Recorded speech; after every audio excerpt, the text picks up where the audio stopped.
Sorry for the wait, but we are back with the No Box Sport Podcast, episode number 8. You hear me? Let's go. I am your host, Uncle Dud. I'm the original CP3. And today we got a special guest with us. Somebody who heavy in these Philly sports street. Some might call him the antagonist to my protagonist, but I ain't gonna say too much. I'm gonna let him talk. Introducing the one and only Boah Mizz. What up, y'all? The Boah Mizz. Yeah, my name is my name, aka the MC. Thanks for having me, fellas. Appreciate you coming through, man. We've been trying to get the Boah Mizz on for a minute. You know what I mean? To talk his talk, because we definitely do that in the group chat. And this is a Philly-based sports podcast, so I just need him to go on the record and let y'all know who he repping. You know what I mean? What teams you root for, man? I'm a West Philadelphian, born and raised. Sixers fan, lifelong. Yes, sir. Love the Navy Blue squad. So I'm a Yankees fan. Okay, New York Giants fan at heart, but I give love to the Eagles, man. Yeah. Let's go. Yeah. So wait. Say that last part again. You a what fan? But give love to what? I'm a New York Giants fan. Die hard. Okay. Philadelphian in me. I show love to the Eagles. It's all love. So he's in the NFC East. He in the NFC East. You know, he go too far, but he said he got love for us, and he do. We can verify that, man.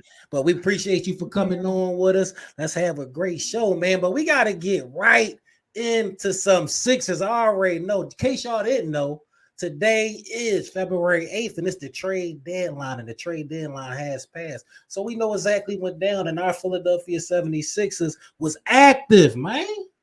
Was active. Yeah, I mean, so what we gonna get into? What we gonna get into is the first move we did, which is what? Made a trade for Buddy Hield. Buddy Hield, the Indiana Pacers. I forgot who we sent away. Who we sent away for Buddy Hield? Well, Marcus Morris and Korkmaz. Who we sent away? Marcus Morris and Korkmaz. Young some picks. I think it was 3 first rounds. If I'm second round. Second round, excuse me. And Korkmaz, man. You know, your man, Young Janot, man. He didn't say his name right. That's why I was giving him on who he was talking about. I call Korkmaz Young Janot. You know what I mean? Somebody always had a problem with that. They didn't see it, but it was there, man. It was there. He just never got a chance to showcase it in Philly. Was it though? Yeah, he was on bum. He was on wow, bum. Dude. If you had no reason to if you were questioning whether he was a bum or not, just look at the last game. He was playing during garbage time. He was playing during First of all, he was playing. They knew he was going to get traded. They knew they had they've been trying to trade him for 2 years. Marcus Morris. Well, have they though? He's been asking to be traded for 2 years, and they won't trade him. But listen, did he get a fair shot? Did he get a fair shot? Before you say it was trash, did he ever get a fair shot? Man, come on, man. He got a little fair shot. I want to say the beginning of last year, maybe, when he was like running a point for some reason. He had like a fair shot. What you mean? He had a little 2-week stretch where he was doing his thing, but. Listen, whenever they gave him consistent times, he showed flashes of being able to make plays, whether it's assists or hitting a 3 or getting an unorthodox bucket. I just don't think he ever got the leash taken off. So listen to what you just said. Listen to what you just said. When they gave him consistent time, he only showed flashes. So he wasn't even consistent in the consistent time that he got. Wow, I didn't know you wasn't a Young Janot fan. No, I mean I wasn't, but. Don't get me wrong. When we first got him, I was optimistic, and then as he started playing, I was like, okay, I was positive. But at the end, it's like, so he was trashing you. He had the audacity to try to ask for a trade because he wasn't like, what did he do to even ask for a trade? So you say he was trash in your book. In your book, he was trash while he was here. I mean, he played during garbage time. Is anybody gonna miss him? He played during other than your loyalty, Dud. Is anybody gonna miss him? Nah, not really. Honestly, gonna miss. He used to show love in the city, all the Italian restaurants, man. He was moving around. Man. Them hookah lounges down there on South Street. I'm gonna give you some love though, bro, because I feel like you got potential, and I really do hope you go somewhere and succeed. But I can't talk too much about you because you didn't do much in Philly. But I seen what it was. But we already spent too much time talking about you. The bigger picture is Buddy Hield. You keep talking about that game yesterday. Don't man. Yo, but you don't play when you're trying to trade somebody. I gotta get this last point. When you try to trade somebody, and that's a value, you don't play them in the game and risk them getting injured. They not only played him in a little bit, they played him pretty much the whole game. They played him in garbage time against scrubs. Which again, when you're playing against scrubs, that's the highest chance of you getting injured because they're trying to prove something. And you come on, they played him.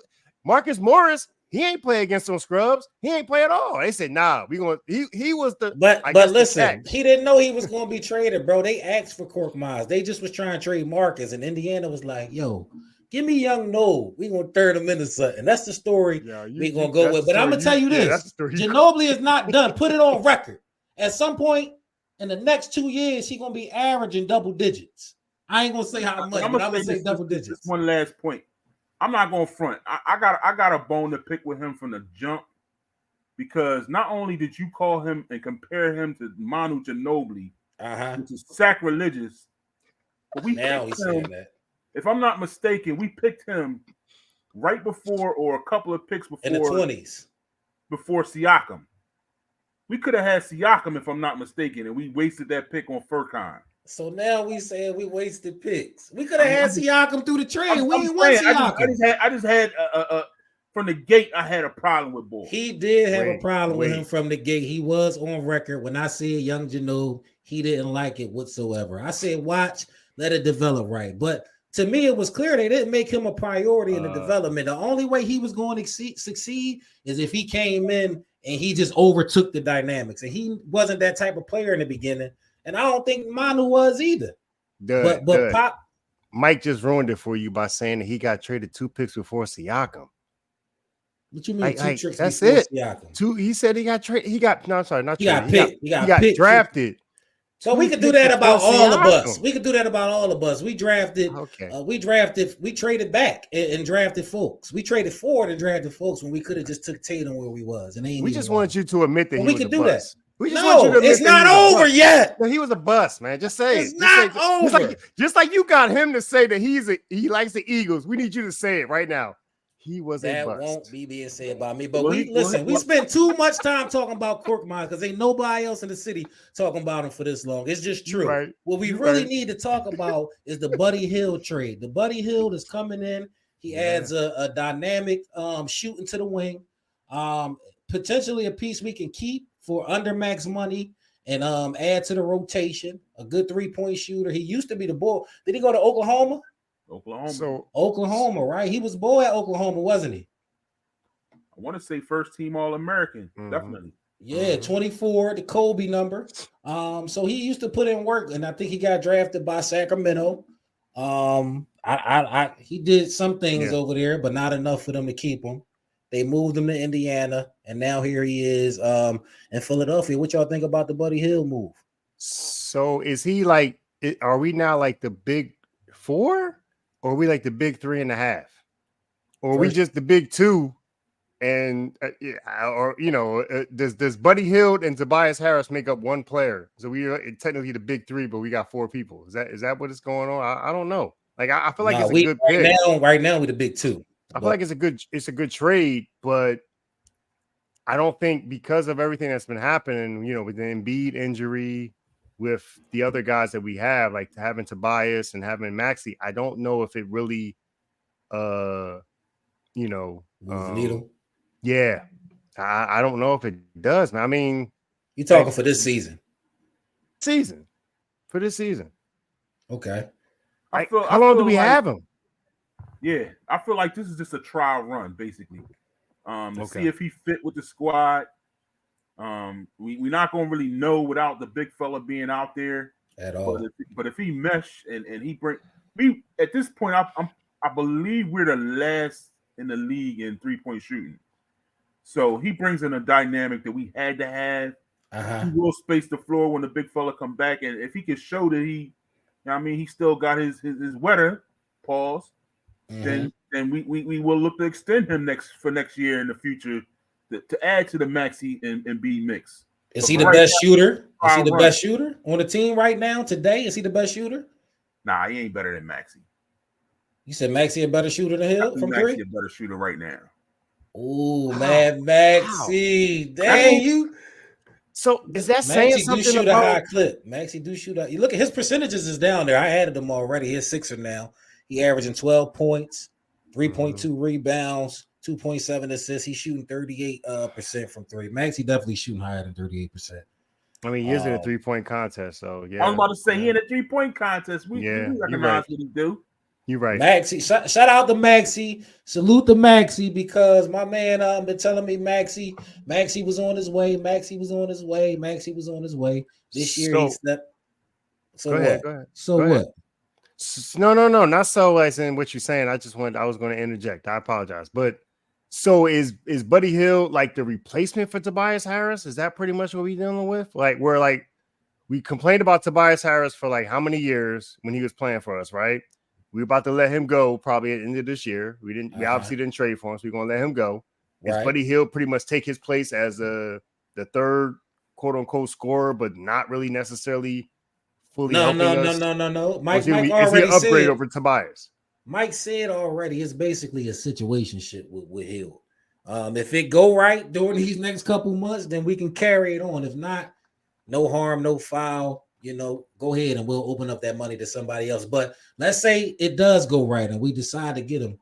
My vision is we sign him, but he's not the Tobias Harris money. He's money. We still can use the Tobias Harris money to get another piece that's more solidified. So he can potentially slide down to the fourth scorer if if it works out.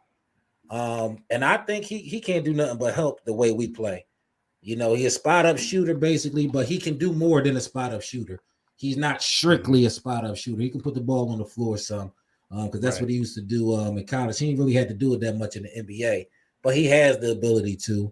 I'm not in love with the move, but to give the fans something to watch moving forward until Embiid come back, if Embiid comes back, I'm okay with the move. But it'll really pay dividends if he looks good in this system and he signs as that fourth piece. Otherwise, this time next year, we won't even. It'll be like the Jimmy trade. Not even really the Jimmy trade because he ain't that impactful. So honestly, I feel like I heard a part today that said we got $55 million under the cap for next year. Mm-hmm. Okay. And just a note, Paul George is a free agent. Mm-hmm. I did see something about that. If we got $55 million can max out Paul George, Buddy Hield becomes the probably the best fourth option we had in history. That'll put us on the map for real as possibly favorites if that can happen like that. Let's just say hypothetically we get Paul George. Is he going to be the Paul George, or is he going to be like Chris Webber was when we got him years ago? That's the like I always feel like when we get these big names like a Paul George, it's always when they like kind of like on the decline. Well, let me ask you this: is you got to have Paul George or Tobias Harris? Paul George or Tobias Harris? That's because Maxey and Embiid is the first two. I got you. But that's still. I mean, if that's my question, sure, I got you. But it's just we don't want him to come here and beat Indiana, late Indiana. Yeah, that gets me excited. Paul George. I don't need to be anything. Can he be OKC Paul George at least? Like, we just you need like him Paul to George be right now, Pierce. Yeah, be what he being right now. No, I mean, do I like him right now? Yeah. Okay. He's averaging 22 right now. Yeah. All right. I mean, I'm just saying we don't have a good track record of getting a big name stars. Chris Webber, Elton Brand. Every Glenn time we get him, we be like, yeah, it's not Paul George, yeah, Chris Webber. And Well, I mean, the Elton Brand thing, I felt like that was definitely a risk. But yeah, to your point, like he was a big name at one point. It's just like I don't know, but man. that's like, all hypotheticals now. But as far as the Buddy Hield go, it's a situation shit. We gonna see what's up. See, can he catch the vibe of the city? Play well next to Ty. That's playing that well next to Maxey. That's gonna be a big factor too. Can you play well next to Maxey? That's probably gonna be the most important factor. Yeah. But we did a couple other moves. We moved one of the fan favorites in the city. One of the most outspoken, most large personalities in the NBA. Yes, sir. Who just knew he wasn't going to be traded, according to Daryl Morey. But we move Patrick Beverley, man. How y'all feel about that? To the Bucks. I mean, for let's say for a campaign. That's sort of important. I do agree with the sentiment that offensively he's a better option than Patrick Beverley, but I do appreciate Patrick Beverley's energy and his defense. And it's like, I mean, if you sometimes you just need that guy that's not looking for his own shot. Yeah. You know what I mean? Depending on how you set the lineup, like he wasn't starting. PJ Tucker type. Never look for a shot. Well, to an extent, but it's like you appreciate his defense and stuff like that. Well, no, but don't. Okay, we're not going back. Just ignore it. It needs to be ignored. Right. It's PJ Tucker. Okay, so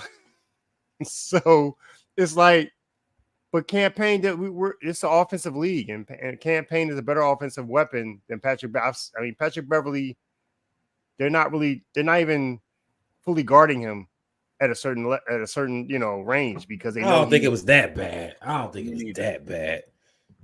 Maybe they'll help on him. I done seen, especially lately, it seemed like every time we turn around, P-Bev getting a bucket and showing you people is too small. You do a lot of that now. Oh, yeah. You saw I said range. I said at a certain range. So we talking about down low, yes, you guard them up. But from 3 point, which is this offensive, this is where this offensive. So now you're saying he's just a better jump shooter. He's not necessarily a better offensive player. He's just a better jump shooter. Okay, yes, that might be the case. And honestly, if you think about it, even with that, let's just if you have Embiid down low, you need him down low. You got to have him. He has to have weapons to pass to. No doubt, a weapon to pass to. Patrick Beverley is not that guy. Even PJ Tucker in the corner was a better option, I say, than Patrick Beverley was offensively. But I digress. But the point is that Patrick Beverley, man, he's gonna be missed. I'm with you. Like I definitely was feeling. I definitely was enjoying his energy. The city loved him. His candidness in his podcast, as well as it. He was a Philly guy as far as I'm concerned. Like his whole really fit in. He was a Philly guy. Like that thing you said. The thing that we talked, off where like he was going around visiting the city to check. Like I loved that. Like that. Man. I love. I think, and what's understated, I believe, is the fact that he came right in his first year and became a leader seamlessly. Like they showed that clip where we call timeout, and he's showing B-ball Paul how to guard the pick and roll on the sides. Yeah. Like how many guys we done had come in and been here for years that won't speak up and take that kind of role, just leading the young guys. Man, I think we're gonna miss him. Yeah. I mean, trade him to Milwaukee of all places. And that was a kudos. That was somebody. That was an appreciation kind of deal. Like I give the Sixers kudos for that, man. I feel like that's what it was with the Milwaukee thing, because why would you send him to a direct contender? That also tells me, as quiet as it's kept, that we don't plan on bringing Embiid back, honestly, because that wouldn't make sense to do that then, because then we giving y'all a Warrior. We know he on a 1-year deal, so he got to make a decision next year. He can come back next summer. I mean, the Sixers might show that type of love, but for this year, I don't think that's a good time for the Sixers moving forward. But shout out to Patrick Beverley. I salute you, because I definitely was trying to put you in the lane with PJ Tucker, because I'm not a fan of PJ Tucker whatsoever. I don't think it's much redeemable about him. But I thought you was in that same lane, just talk, overhyped because you aggressive on defense. But no. I seen what you do in real time as far as psychological, as far as you being able to be a utility person, or at least try to be. Even if you won't make the shot, you'll try to get a bucket. You ain't just gonna be out. You're a basketball player, And salute to you. Yeah, I mean, you definitely got more respect on your name than I had before you came here. And if we can get you next season, yeah, salute to you. He trying to go over there and play with Dame now. Him and Dame used to have a little beef, so that's going to be a little interesting. I mean, I'm sure they won't care. They try to get to a championship. I mean, he already shown that he can handle that. I mean, he had a beef with Russell Westbrook, if I remember correctly. Yeah, he did. They played together too. So listen, you're a professional, Pat. You're a professional. Yeah, he really is. He is, man. Pat Beverly was an irritant, man. He had beef with everybody in the league, to be honest. But that's the Pat Bev way, though. Like that's how he got himself in the league, man. He been an irritant. Yeah, dude, you hear him talk, man. He sound like he got a chip on the shoulder, but you know, to your point, it's like that's what helps him play as great as delusional. He's delusional, but you gotta be. So salute to Pat Bev, man. The city solution, man. Give you a little hand clap. His man Doc Rivers. What'd you say about Doc? He said he's going back to Milwaukee to play with his coach, Doc Rivers. Doc, that's a whole different story. The boy, Doc, man. Good luck. You gonna need it. But that ain't all the Sixers did. We also moved. Who else we moved? We cleared cap space. Jaden Springer, man. I don't understand it. Another deal. And Daniel House. What was Morey on today? Springer, yeah. Why do that? This wasn't Morey's best day, man. Really? I don't understand why he did the Springer move. Because it couldn't have been salary. It had to be them like, yo, we like that player, give him to us. Then I would have been like, no, I ain't giving him to y'all. It was picks. He just gave up 3 picks to get Buddy Hield. He had to get his picks back. But yo, this is a 21-year-old former first round draft pick from 2 years ago that you gave away for a second round pick. That's depreciating value in and of itself right there. And you traded to Boston. Out of all places. That part that made it like a sin. Boston part on which you won. The Boston that made part it like a sin, kinda, honestly. Because what was he doing? What was he doing? Pritchard is in Boston rotation, so Youngin gonna be all right. Youngin might mess around and be going to war versus us, and we like, damn, we ain't had to get an ops to him. 21. That's fair. Yeah, we got rid of him, man. Salute to you, Springer. Best of luck moving forward and everything you do. And then Daniel House, we got rid of him. He went back to Houston. Mm-hmm. I remember he played for Houston before. That was for cap space, and they talking about signing a veteran from Miami and Toronto. The Philly guy. They talking about signing him, right? Who I'm talking about? Kyle Lowry.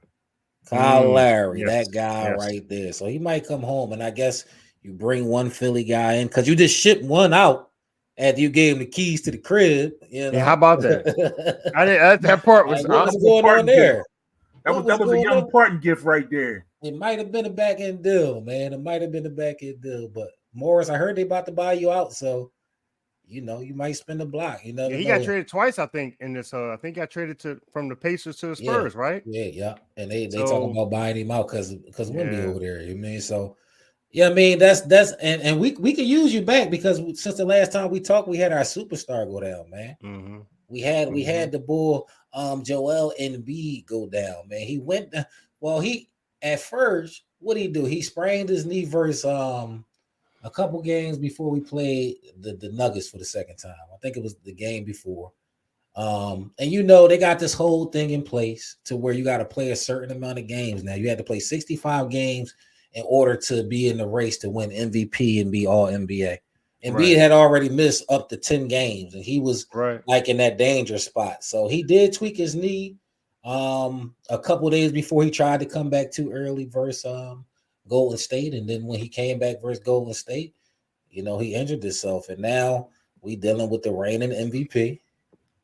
The reigning MVP right there, man. He had surgery to undergo the torn meniscus. What was it? The left one.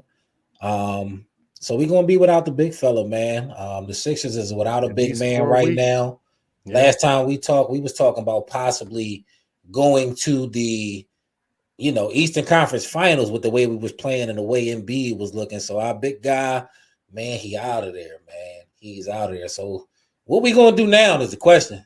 The trade what we going to do now? The first trade you talked about was pretty much what I feel like it was about, which was they just trying to keep people in the seats because honestly speaking, it's like what's that boy Michael Ray Richardson said, man, the ship be sinking. It's like it's not honestly, I don't even know if I want Embiid to come back because even after 4 weeks, from what it sounds like with this injury, it's not necessarily a guarantee that he's going to be back to himself. You know what I mean? Need some reacclimation time, conditioning, and all that. I don't feel positive. I don't feel positive about the season with his injury. I don't know about his pain threshold in regards to after getting a serious injury and stuff like that. He hasn't done well in the past with that in regards to the playoffs and stuff like that, his history. And I honestly, before they even gave us the whole 4 weeks thing, I was like, this season is pretty much done. That's how I felt. You think the season done? I thought it was. I mean, I thought this, like, I don't feel like this. I was surprised they did a trade because as far as I'm concerned, I didn't feel like any trade was necessarily going to make a difference in regards to us, get into the conference finals, let alone. Right. So what's the timeline? What's the timeline on it? 4 to what? Yeah, 4 weeks. All right. Was it 4 to 6 before? It's like 4 weeks. I thought I heard at least. It was 6 to 8. 6 to 8. I thought it was 6 to 8. Oh, 6 to 8. I mean, so what's that? What's that get us? Let's go with 6 to 8. What's that get us? Where are we at? That gets us to April Fool's Day, and then he's going to need time to get back in his shape. So if we take another 10 days to get back in his shape, we're looking at the first round of the playoffs. So do you think this team is without Embiid is good enough to get out the first round? No. I mean, I'm not worried. Without Embiid, I'm not worried about what they do in the playoffs, honestly. I just want to see people have heart.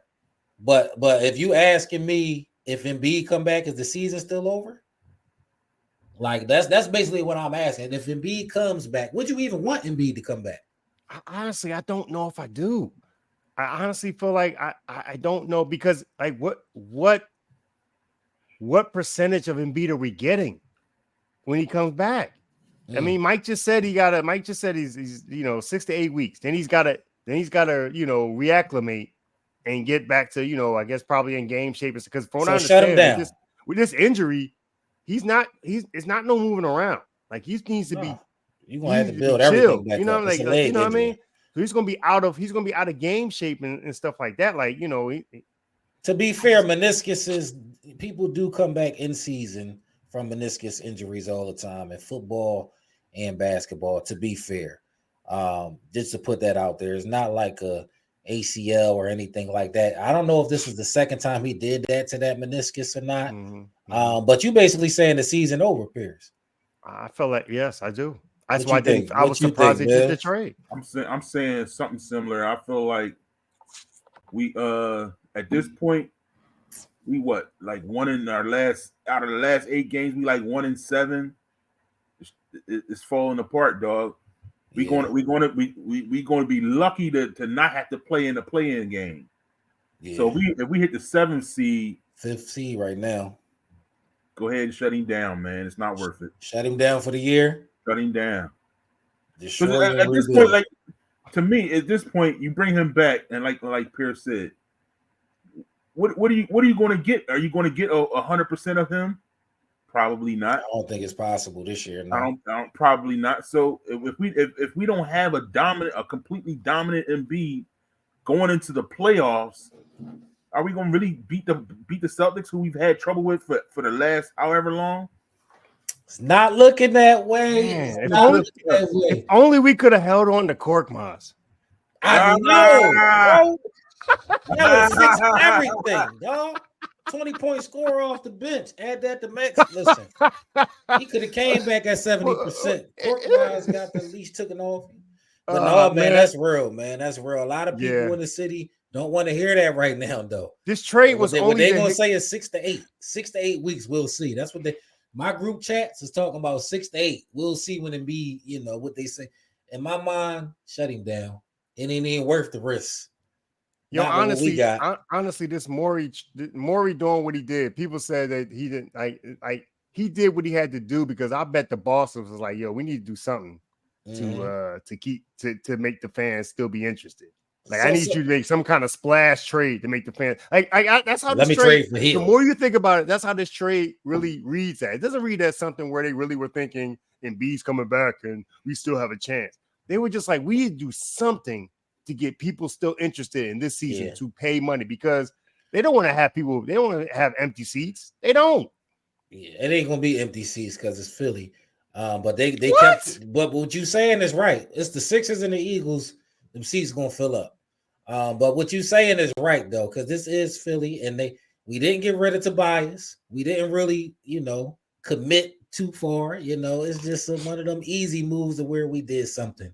And we cleared up cap space, Hey, if you're looking for tickets to the Sixers game, this is the time to start looking out. You're gonna probably have some gaps. Now, as far as price go, now. Price might drop. Price might drop. The price is gonna drop. You're gonna be giving up them seats, dog. I'm telling you, it's not. It's no way, man. And B's But the season ain't over because they're gonna watch us all this season, and we gotta literally follow this season to see the progression of one Tyrese Maxey. You get the keys, young man. Yeah. Defensive's trying to stop you all year with no JoJo. If you figure out how to be effective with no JoJo and really get a stride for how to score and be a general, D1 general, then when Embiid come back on the floor, imagine how much easier his job gonna be. Hield. We got to see Hield. We want Hield to score in the teens. Okay, real talk. We can't have you scoring 12 points. I'm talking about next year. I'm not talking about this year. And he's not coming back this year. Listen, we talking to the people to tell them why they should watch this year right now. Okay. It's still some things to watch this year. Yes, there and are. This should still be a playoff team, right? Play in, playoff? Sure. We can go with that. Don't do that, bro. Don't do that. Because we're not getting no money.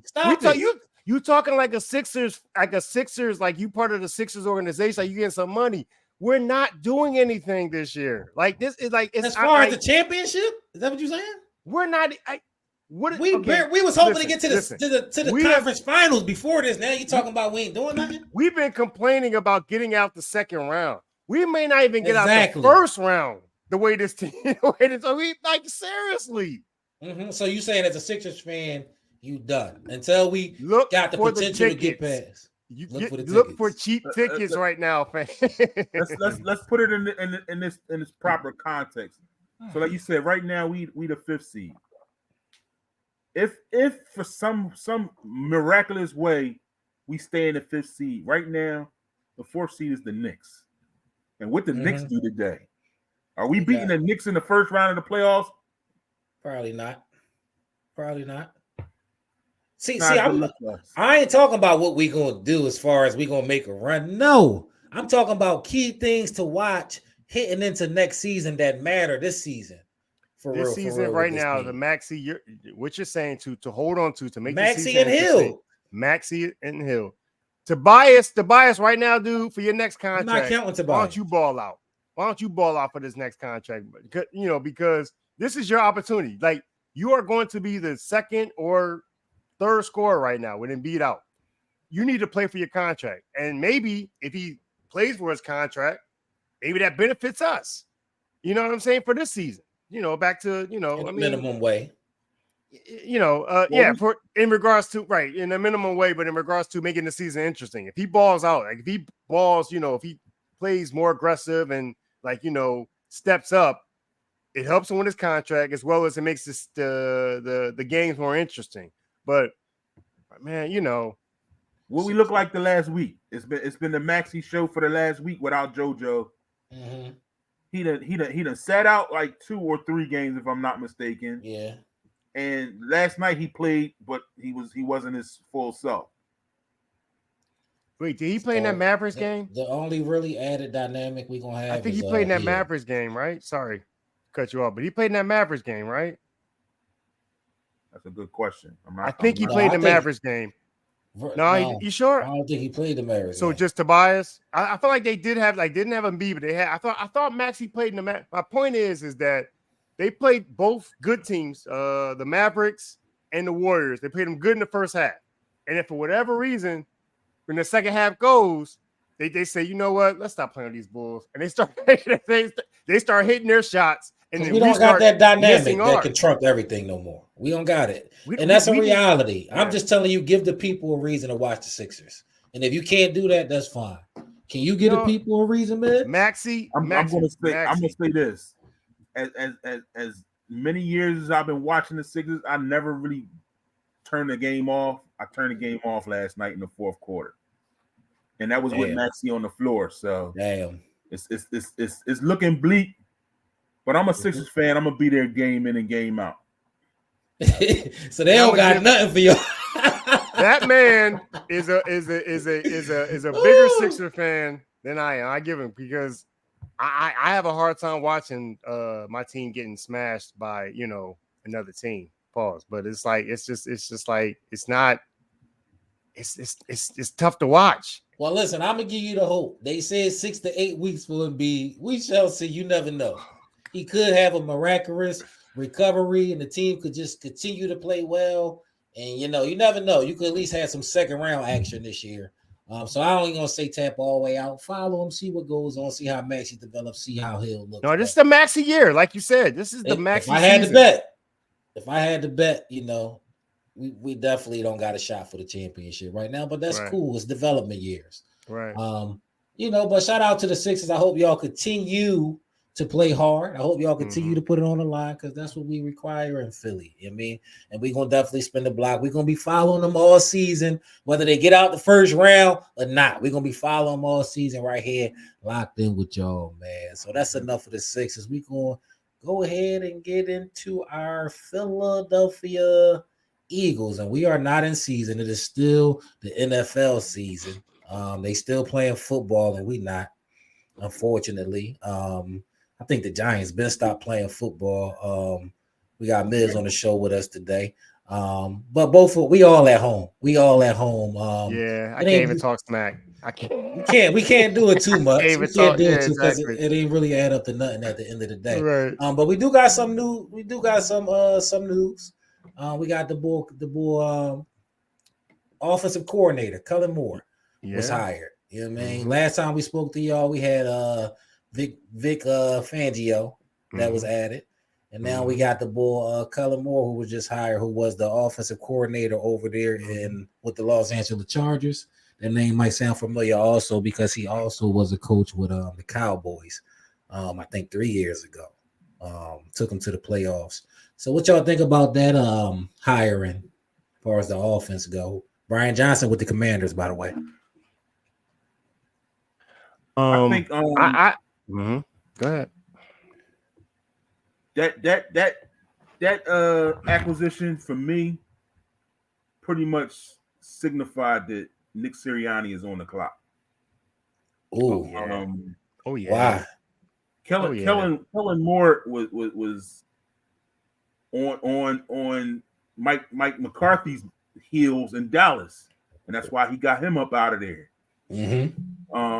I felt like he went to the Chargers and was actually looking to be a head coach at a few places, but the Chargers denied his ability to even interview until they got Harbaugh because he was a possibility of being their head coach. So he's he's a head coach in waiting. Yeah. So it's like this to me. He's the safety net.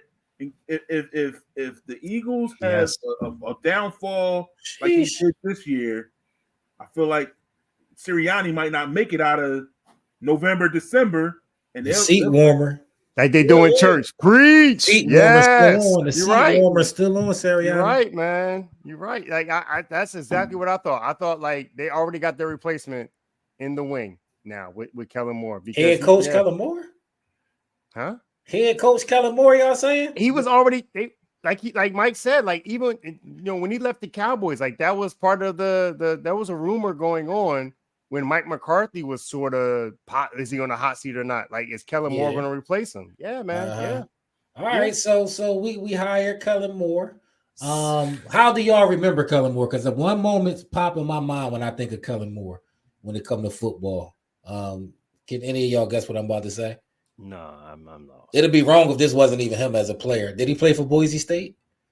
Or was that a different Wasn't he the quarterback for Boise State when they did the Statue of Liberty play? Act like they threw it, then he handed it off behind his back in a bowl game. Yeah, that's what comes to mind when I think of Kellen Moore. Like, yeah.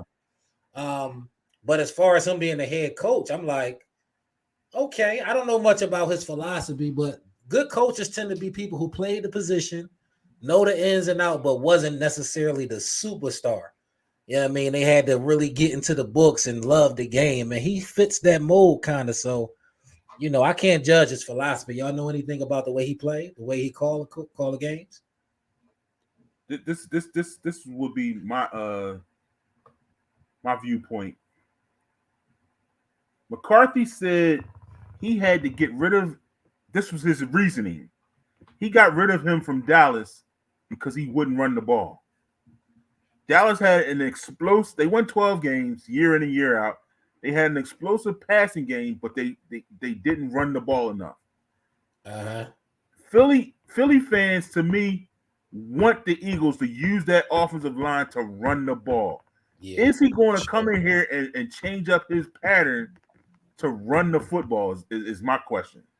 He ain't really got to, but he gonna hear it if he don't.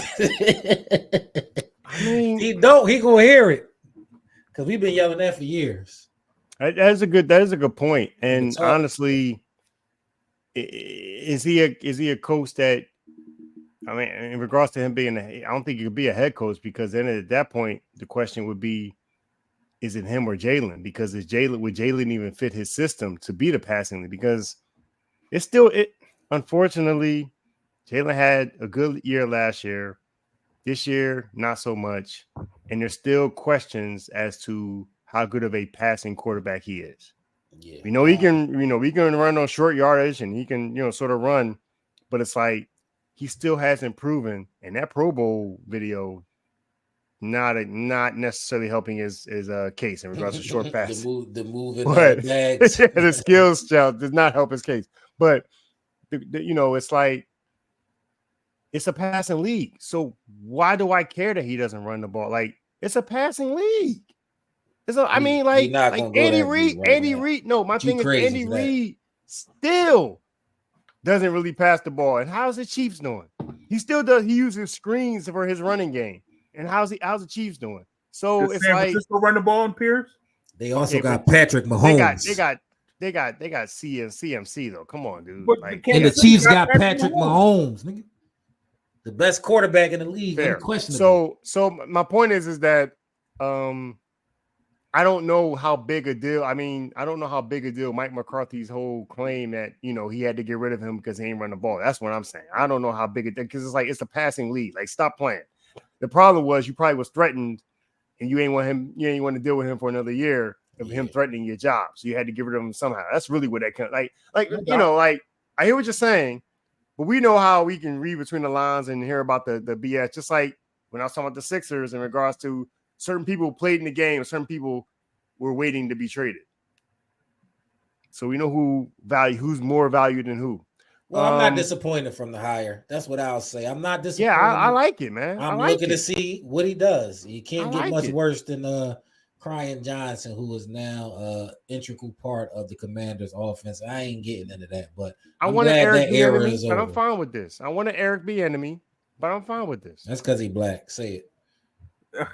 That is a big part of it. I ain't gonna lie, that's part of it. But it's Black History Month. But also because he coached Patrick Mahomes, we just talked about. So it's like, Yeah, but I can coach Patrick Mahomes. But Kellen Moore, huh? I can coach Patrick Mahomes. Okay, so we're not talking about Madden. So anyway, Kellen Moore, man, yeah. But wait, let me ask this though: if you're so concerned with the progression of Hurts's passing ability, did you feel like Kellen Moore was integral in advancing Dak Prescott's passing ability? Is Jalen Hurts any worse than Dak Prescott?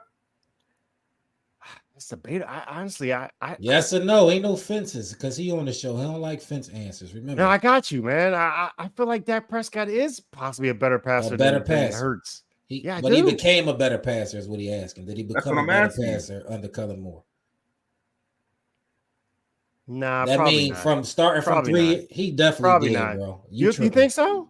Yes. In the last 3 year. years, Dak has made tremendous strides passing the ball. Okay. He was a running quarterback coming out of college, if you don't remember. Right. Now he literally can sling it with the best of them. Pause. Heavy pause. All right, I stand corrected. I'm fine with that. I'm not I don't have to be the smartest guy in the room. If you're guys, I'm with you. That makes me more excited. That makes me more excited. I'm just saying he has the potential to help Jalen Hurts become a better passer. I know he's better than what we had. Brian Johnson was trash. I know that much. So it's like I'm fine with that. When they come to him, and I agree with your point about Dak. I didn't necessarily see a stride from Justin Herbert, but it was the dominoes was falling too much over there every season. They had some bad luck. So they had a coach that was just intending on losing. He was coming up to that was his purpose. Yeah, he out of there. Now he's out of a job. He out of there. And the boy from Michigan over there now, the Michigan Wolverines. I think we got any fans of Michigan in the house? Say word. One time for the one time. Go blue. You could talk and shit, man. They the champs right now. Michigan. That division is gonna be crazy next year. Super that crazy. Gonna be crazy next year, man. So we can't get into the Michigan right now, but just know Mizz is a certified Michigan fan, football, basketball. So his boys on top right now. So the Eagles, quick new hires. We already know about Vic Fangio.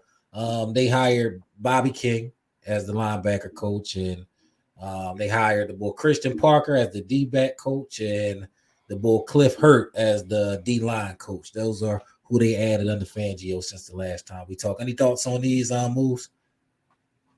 I mean, that Clint Hurt John is hilarious today. Clint Hurt took the job. He took the job. Listen, every time I interview. I ain't sure that boy can't put a uniform on. Put a jersey on. Yo, right? Put a jersey on. Right? Yeah. Did Warren Sapp say that to a coach one time? Put a jersey on. Yo, wow. He a good coach because they gotta listen to him. They gotta listen to him, or he gonna ball him up. Yo, that's a big boy, man. Yo, for real. That's a big boy. He coming over there from Seattle. I'm very curious about how this is all going to ship out, but it definitely seems like it's improvements over what we had last year. They got that back coach from over there in Denver. Yeah, and I already heard the rumors about him being linked to bringing Patrick Surtain over. So if that kind of relationship festers itself, Eagles manifest that move. That'll help out that second D-back that the whole city is just going crazy over it with Bradbury. As long as we're not trading our receivers for him. We'll let's just Quez Watkins. If it's Quez Watkins, I'm fine with it. Quez. I'm fine with Quez. Quez. I don't know why they do it, man. But real quick, let me show y'all the bull Cliff Hurt. Yeah. That's the bull Cliff Hurt. And they don't even do him justice because the angle not really showing how he towered. But a real angle. Yeah, but that's a big guy, man. That's a big guy. But yeah, we looking forward to that. See what the defense do. Everything is an improvement. Based off this last season we just went through, where the defense was getting ran through like Swiss cheese. It was just bad. It was just bad down the stretch. I mean, we lost to the damn Giants. How bad do it get? You're right. That I'm getting no worse than that. We gotta get it together, man. We gotta get it together. That was the indication that we sucked. Somebody was saying that from back when they was 10-1 and they was winning by, I'm not gonna. That was so long ago. That was so long ago. That was so long ago. Why are we talking about the past? Yo, it's crazy. That part's the crazy part. Is like we were 10-1. We weren't like. It almost feels like we're not doing that. We're not doing that. Crazy. That's my bad. That's my bad. We already buried the Eagles. I ain't mean to rehash. Yeah, you got to do that. Hey, you wasn't on the last show. Your boys took the shot, so I understand it. But it ended bad. So it's new hope with these coordinators. We're gonna see what they getting into, man. And we're gonna get out of there on the Eagles. It ain't much news on the Eagles, but as we get new news, we popping in, and we definitely gonna let y'all know what it is. And we said the football season is still going on. So that means there's still picks to make, man. First, we got to recap our AFC and NFC championship picks, man. In the NFC, what we had? We had the San Francisco 49ers versus the Detroit Lions. I think we both picked Detroit and we both was wrong. That was his first miss of the whole playoff. CP3, I just knew they was going to do it. That was a collapse. It's not my fault. The streak is over. It was up 24-7. It was up 24-7. Oh man, I thought you was about to get that one too. Both was gonna be right. You shouldn't have picked the same one as me. I was doing that. I was like, yeah, I think I texted you at one point. I was like, yo, like prediction. I still can't believe that. Go ahead. Yeah, so we had the Niners beat them. So the Niners in the Super Bowl. Then on the AFC side, we had Kansas City versus Baltimore. And Kansas City just showed his levels to the quarterback play. Baltimore didn't play their best game offensively. They didn't run the ball like they should have. And I guess they tried to play that shoot it out game with them to show them they're not that team. And it didn't go well. Kansas City, Andy Reid went back to I think it's their 4th Super Bowl in the last 6 years. So they doing some things over there. So Kansas City versus San Francisco, man. And this actually is a rematch. I think Patrick Mahomes won his first Super Bowl versus them, right? The first one? Yeah. I think it was versus San Fran. Yes. Yeah, it was versus San Fran. So we got that coming up on Sunday. San Fran versus Kansas City. We got Brock Purdy. That guy. Yeah. Brock Purdy, the game manager. He in the Super Bowl. He got a chance to really shut everybody up. You know what I mean? For real. So what y'all think about this game coming up, man? Patrick Mahomes versus Brock Purdy and the boys. Or should I say Christian McCaffrey and the boys? Go ahead, Mike. I'll let you start off. I'm personally on the same vibe with I seen a clip with Warren Sapp this week where he basically aired Cam Newton out for taking a stance on just like everybody else. Y'all disrespecting Purdy, man. Right. Purdy is a playmaker. Right. I seen that game last week 2 weeks ago coming up, and Christian McCaffrey is a monster. We know that. Facts. Greatest white running back ever. Their wow, coach, that's wow. Okay. Their coach is a scheme giant. So he puts players in position, but you still got to execute, man. I seen Purdy manipulate the pocket. He scrambled, which cats don't think that the white boy could do. He bought himself time in the pocket and made some throws that it just was timely when you need them, man. And so you're a believer. Yeah, whether you want to give him credit for hitting superstars like Deebo Samuels and Kittle and Ayuk, the boy Ayuk, yeah, they got weapons, but the quarterback still got to get it there, man. Yeah, and Detroit, like you said, Detroit was up heavy in the first half, and he brought them balls back, man. I'm rocking with the 49ers this game, yo. He rocking with the Niners and Purdy's. You heard it here from the bull, Mizz. CP3. You go now because you ain't perfect no more, dog. Yo, so I'm rooting for the Chiefs, but I gotta go Niners too, man. And honestly, I feel like I think everybody wants it to be a high scoring game because you got Patrick Mahomes on the one side, and you got like Mizz just said, you got Brock Purdy with a bunch of weapons. Like he has a bunch of weapons, but I don't think the score is going to indicate how great the weapon. I think it's going to be like a 21-17 Niners win. 21-17 Niners. 21-17 Niners win. Yep. All right, you giving the score, Mizz? I'm gonna say 24-20. 24-20. Y'all all on the Niners. So I'm gonna go ahead and make it a perfect trifecta. I do not like the fact that I feel like the Niners going to win and is a foregone conclusion. This is something about I don't like Kansas City winning back-to-back championships when they look like that earlier in the season. I don't really think they fixed their holes. I think Patrick Mahomes just turned up his level, and I think they're going to come versus a team that's just better than them from top to bottom, even more so than we might have been last year, because Kansas City is worse than they was last year.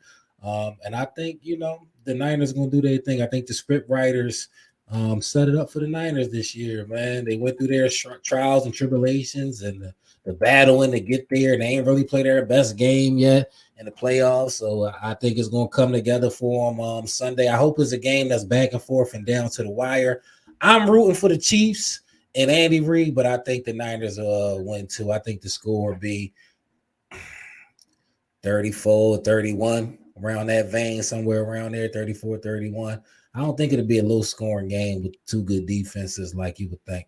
That script writer thing, man, makes me think the Chiefs is going to win because that's what makes me think the Niners is going to win. A lot of people want Mahomes to be close, catching a Brady, but I feel you. I mean, like I said, I picked the 49ers. I'm not waffling. I'm rooting for the Chiefs. We're going to make that clear. So I'm rooting for the Chiefs. If the Chiefs win, you think Andy Reid retire? No. Why would he retire? Andy Reid not that old. Andy Reid not that old, and Patrick Mahomes is just going. You don't retire when you got a quarterback in the heat like that. You do not retire when you got a quarterback in the heat like that. You got to keep going. Next Belichick. Or either retire. Maybe he retires and just tries to move up like a lot of coaches do. Move up in the front office. But yeah, I don't know, man. I think you're right. I think you will retire. Okay. Well, we gonna see because they what better way? Win. What better way to retire? The best way to retire is when you win after you win, man. That's really is. Go out on back to back, man. Go out on back to back. Right. Yeah, that'll be crazy. I hope we actually get to see that. Didn't John Elway do that? If I'm not mistaken. Mm-hmm. Yes, he did. Yes, sir. Yeah, he did. The boy Terrell Davis came through. But yeah, man, that's our Super Bowl picks. We'll follow back up, let y'all know what they was. And, we wish everybody out there the best Super Bowl vibes. If your team in it, enjoy. If it's not, watch with a salty face. But I hope it's a good football game. Last football game of the year. All football fans, enjoy this one. I hope it's a good game. Do not let us down. Before we get out of here, we're going to quickly talk about our favorite Super Bowl memory. And I'll start it off. Favorite Super Bowl memory, favorite and first. My first Super Bowl memory might have been when Brett Favre got his first one back in the day versus the Patriots. And then shortly after that, I remember when the Giants lost to the Ravens when they had that crazy defense. That was the ugliest Super Bowl I ever seen in my life. I was like, what the hell is this? And the favorite one, of course, was our Philadelphia Eagles, 2018 Philly special, first one in franchise history. So yeah, that's mine. I shouldn't agree to this because you just made me feel much older by saying that. That your first memory was We understand. It's hilarious. My favorite. I'm just gonna go my favorite. My favorite was the Eagles Super Bowl, and I remember jumping up for joy, and it got so bad that I jumped up for joy and tried to give one of my family members a hug, ended up headbutting them in the jaw because it was so excited, man. Headbutt them in the chin, and so it's just like I was like, oh, what is But we were just so excited. They brushed it off and was just hyped because we were just hyped, man. It's the Eagles, man. It's like Eagles first Super Bowl. What? Great time, man. So we were celebrating the same way, probably. I almost wanted to cry. I didn't though. Yeah, I didn't either. Shout out to the gang. Mizz, what's up with you? Me, I'm on some OG type time. I'm a little older, so my first Super Bowl was actually Eagles versus the Raiders in 1981. Eagles versus the Raiders. Damn. I'm a young buck and Eagles fan at the time, and the Raiders got up in that ass. And I think that might be the reason why I switched the league. I remember crying myself to sleep that night, and I think, if I'm not mistaken, the Giants drafted Lawrence Taylor the next year, and I was gone. Dang. So yeah, that was my first one, and my favorite has to be Super Bowl 42. The 18-0 New England Patriots against the New York Giants. Yeah. We got the helmet catch. We got the Eli elusiveness out of the pocket. Eli face. And the New York Giants send Michael Strahan home to retirement, Super Bowl winner. Yeah. Brandon Jacobs. Yeah, I remember that. I didn't like that time. I was just mad they got to it before us. But shout out to the Super Bowl memories, man. Shout out to him. Maybe this game will be memorable, and this will go on the list. Not as far as our team, but just one to watch. One to watch. No doubt. But however y'all watch the Super Bowl, have fun, enjoy, go up, get the spreads right, and all that good stuff, man. And we were sorry for the wait, but we came back for episode number 8, man. I'm your host, Uncle Dud. I'm the original CP3. It's the boy Mizz. My name is my name, aka the MC.